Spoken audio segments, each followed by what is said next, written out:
आजाद भारत में पहली बार ऐसा होता है कि एक प्रधानमंत्री पद का दावेदार बिना पूछे पूरे देश को अपनी जाति बताते हुए कहता है कि मैं पिछड़े समाज से आता हूं।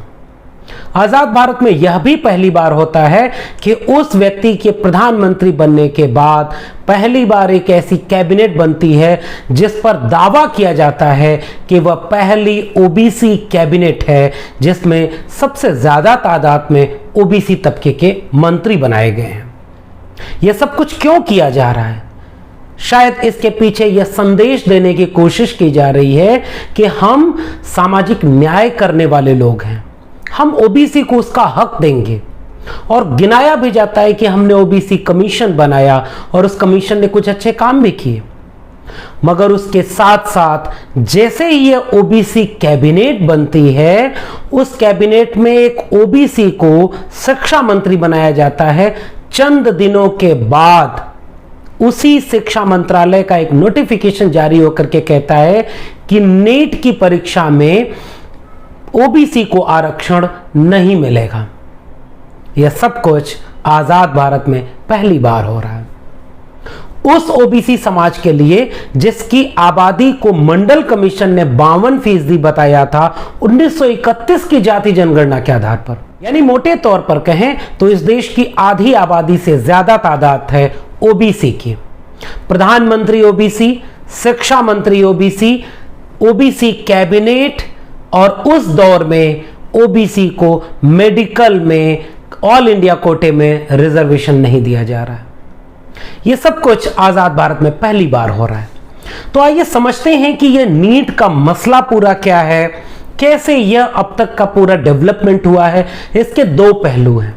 पहला पहलू है न्यायपालिका का, जैसा कि आमतौर पर सामाजिक न्याय से जुड़े हुए हर मसले में होता है।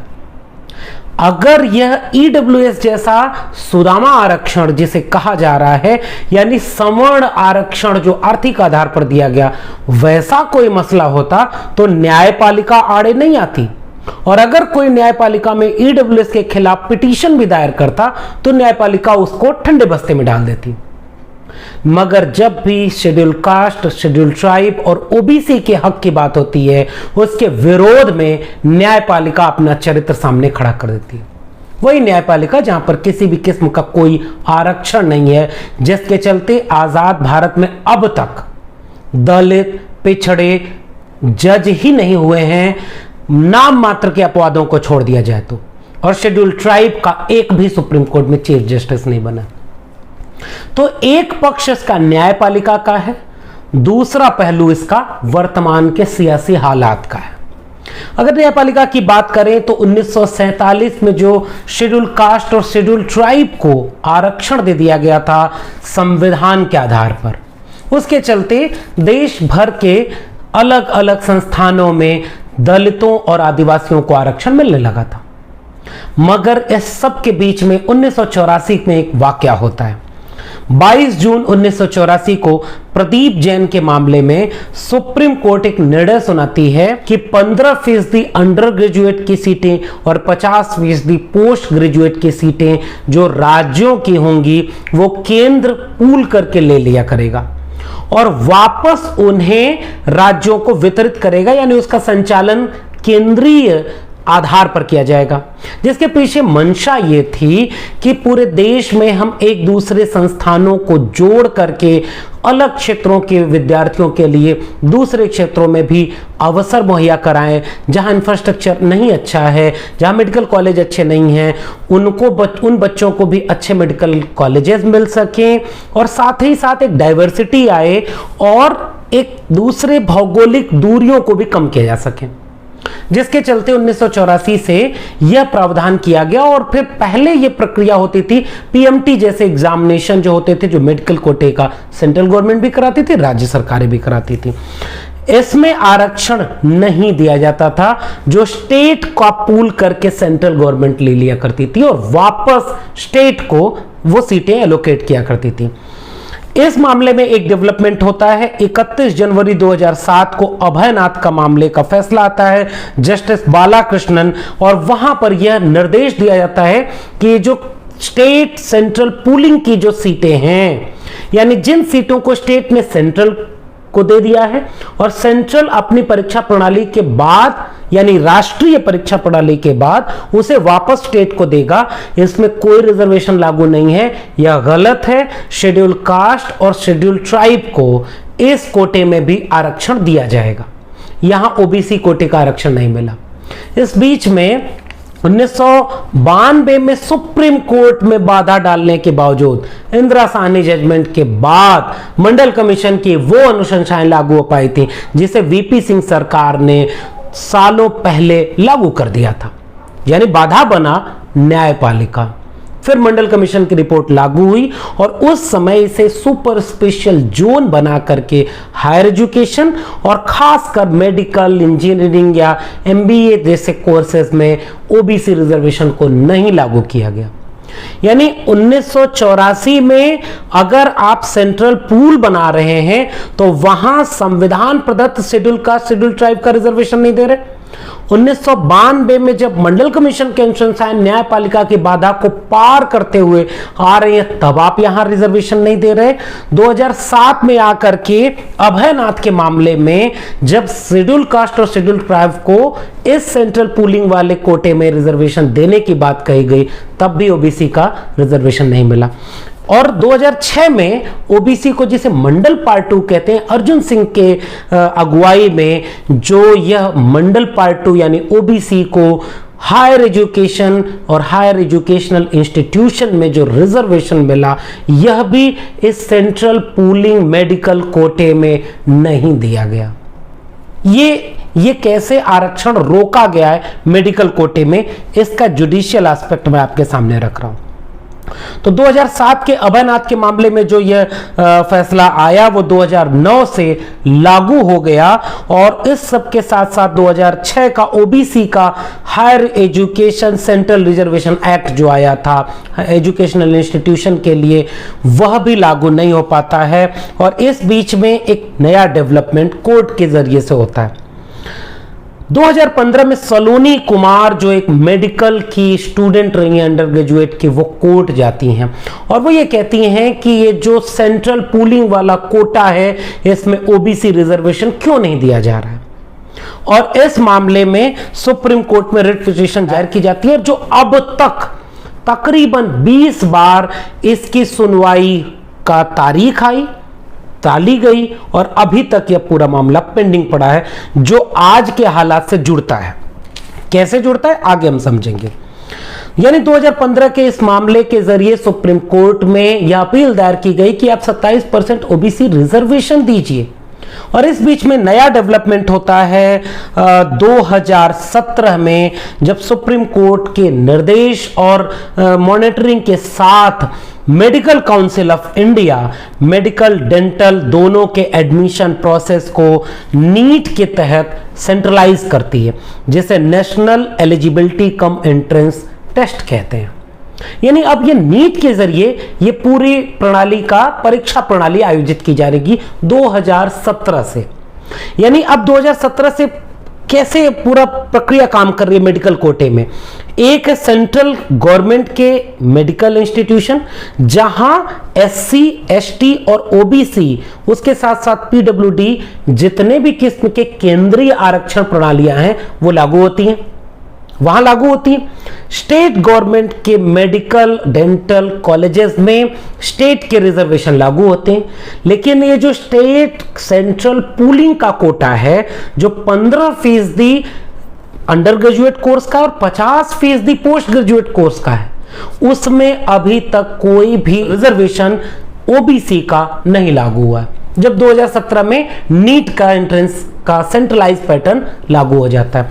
2017 के इस सेंट्रलाइज पैटर्न के बाद मद्रास हाई कोर्ट में एक रिट पिटीशन दायर की जाती है जो 27 अक्टूबर 2020 को, उसमें मद्रास के रिट पिटीशन संख्या 8324/2020, इसमें मद्रास हाई कोर्ट 2 विकल्प देता है और मद्रास हाई कोर्ट कहता है या तो इस पर सेंट्रल गवर्नमेंट की पॉलिसी लागू की जाए OBC reservation central state pooling वाले कोटे पर, या तो इसे स्टेट को दे दिया जाए और स्टेट इसमें अपने रिजर्वेशन पॉलिसी को लागू किए।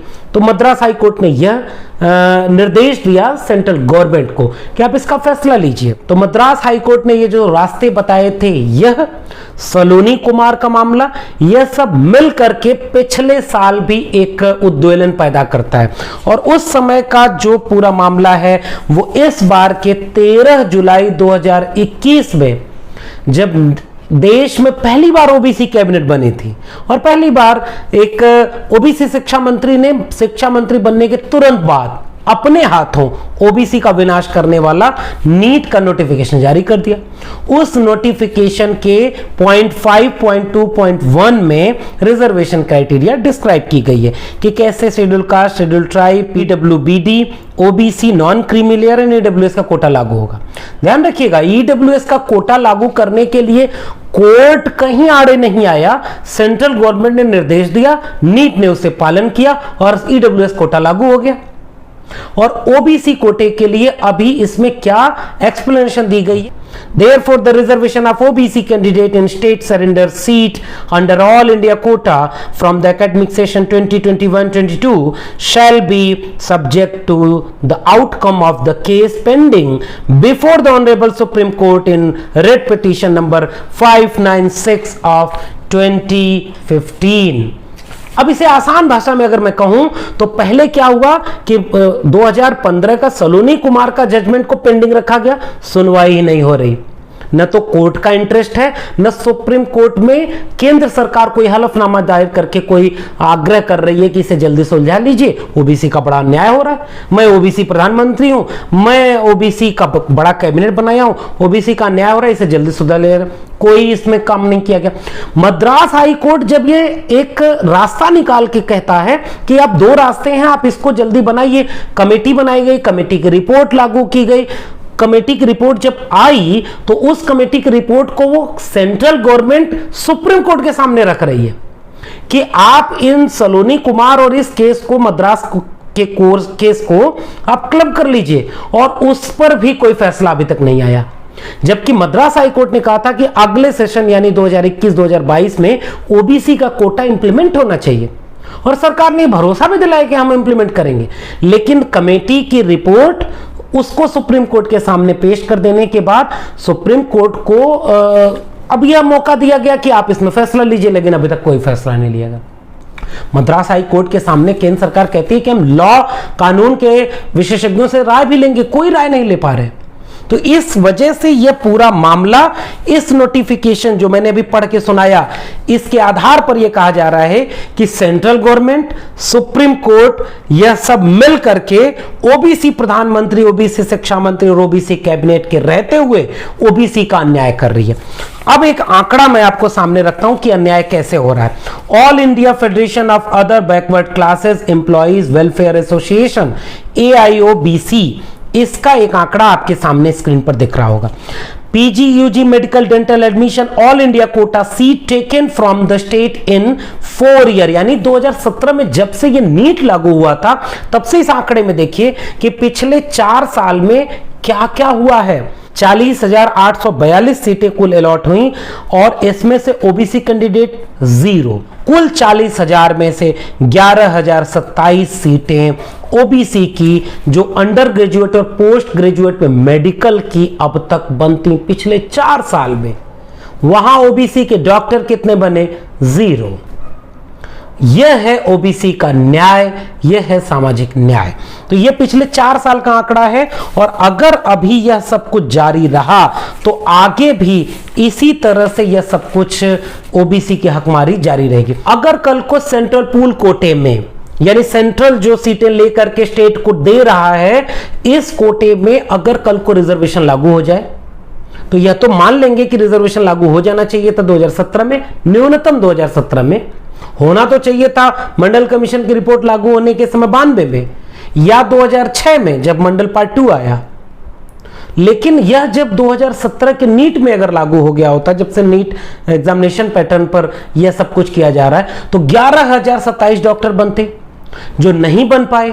अगर 2021 में यह लागू हो, उसके बाद क्या 11,027 की कोई भरपाई हो पाएगी क्या? क्या ये सीटें खाली हैं? नहीं खाली हैं। और न ये सीटें दलितों या आदिवासियों को दी गई। इस पर जनरल कोटे के यानी सवर्ण कोटे के डॉक्टर अप्लाई कर चुके हैं। इस बात को समझिएगा।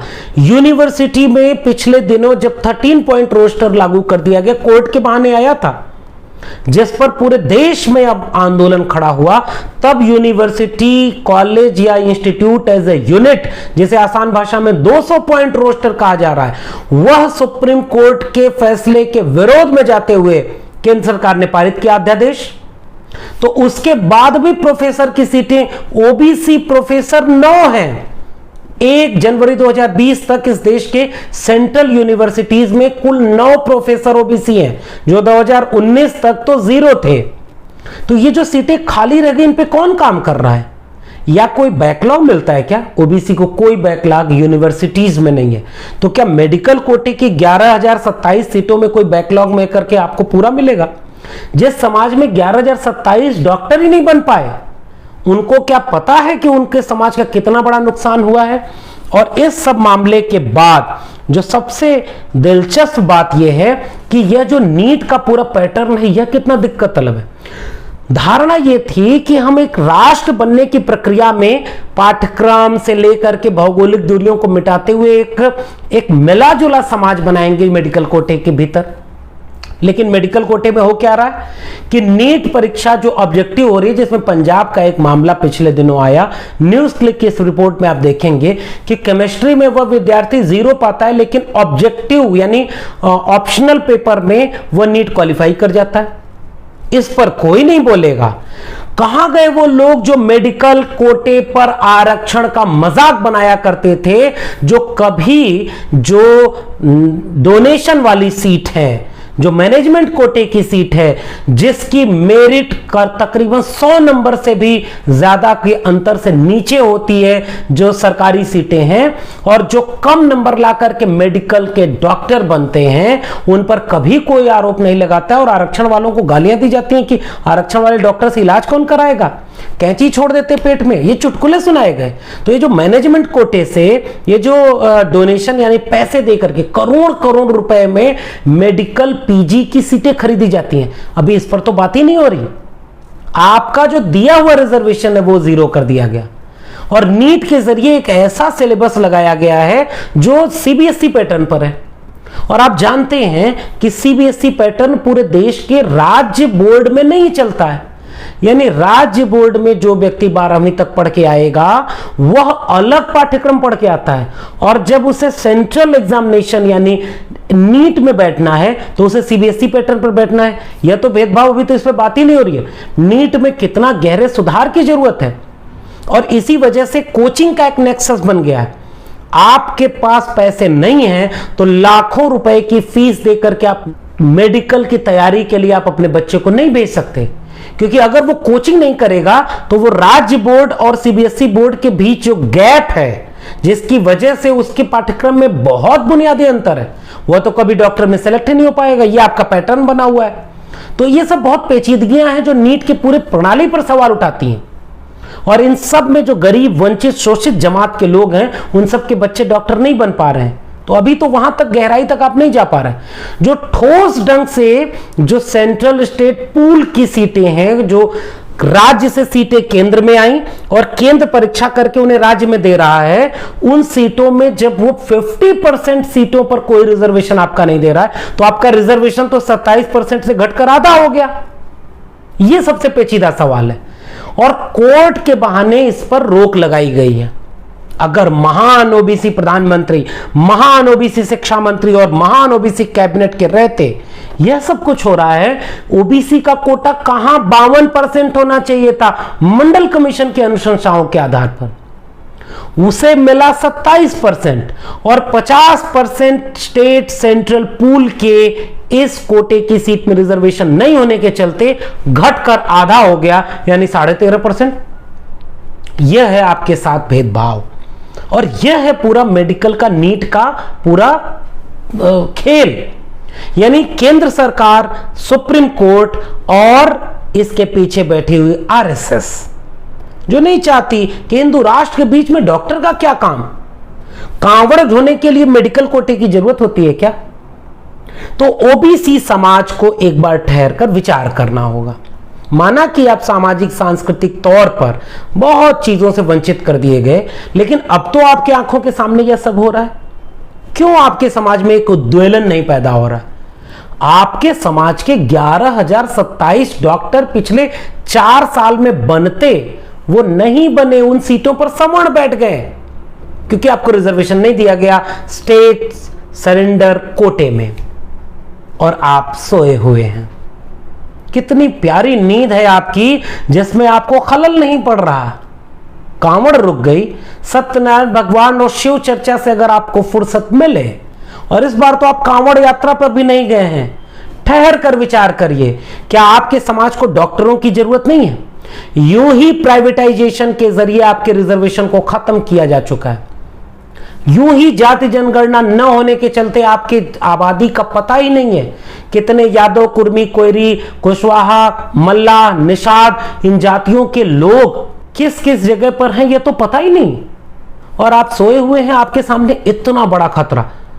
डॉक्टर, इंजीनियर, प्रोफेसर, जज, वकील अगर आपके समाज में नहीं होंगे तो आपका समाज कांवड़ धोते धोते, शिव चर्चा और सत्यनारायण भगवान की कथा कहते कहते, राम मंदिर, अयोध्या, मथुरा, काशी करते करते, हिंदू मुस्लिम दंगे में आगे आगे करके लिंचिंग करते हुए कहां जाकर खड़ा होगा? आपने अपने बच्चों का भविष्य किनके हाथों में दे दिया?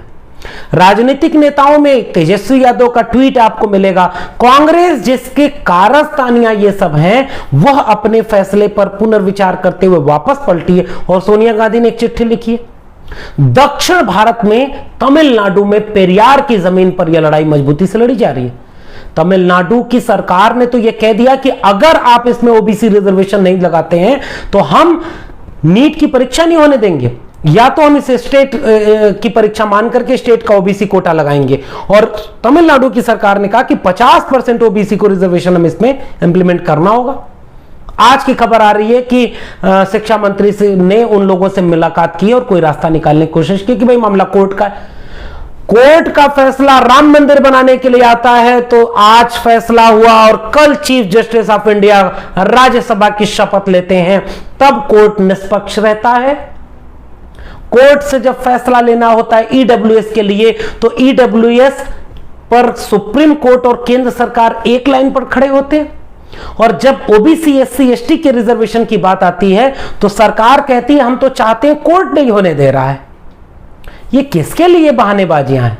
एक बार ठहर कर विचार करिए कि नीट पर आपकी लड़ाई कौन लड़ रहा है। अगर दक्षिण भारत में स्टालिन लड़ रहे हैं, जगनमोहन रेड्डी के यहां इसकी बात हो रही है, तेजस्वी यादव का ट्वीट मिला, चंद्रशेखर आजाद और तमाम ये छोटे छोटे दल, मंडल आर्मी, इन लोगों ने यह काम किया, तो आपको जागरूक होना होगा। जो समाज सोया हुआ होता है उसको धोखा देना आसान होता है कि मैं ओबीसी समाज का प्रधानमंत्री हूं, मैं ओबीसी कैबिनेट बना रहा हूं, लेकिन मैं ओबीसी के हक हुकूक को नहीं दूंगा।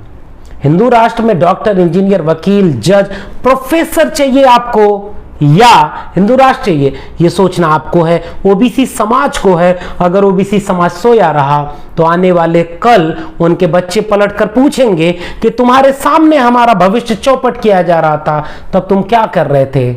आप कैसे कहेंगे कि हम सो रहे थे?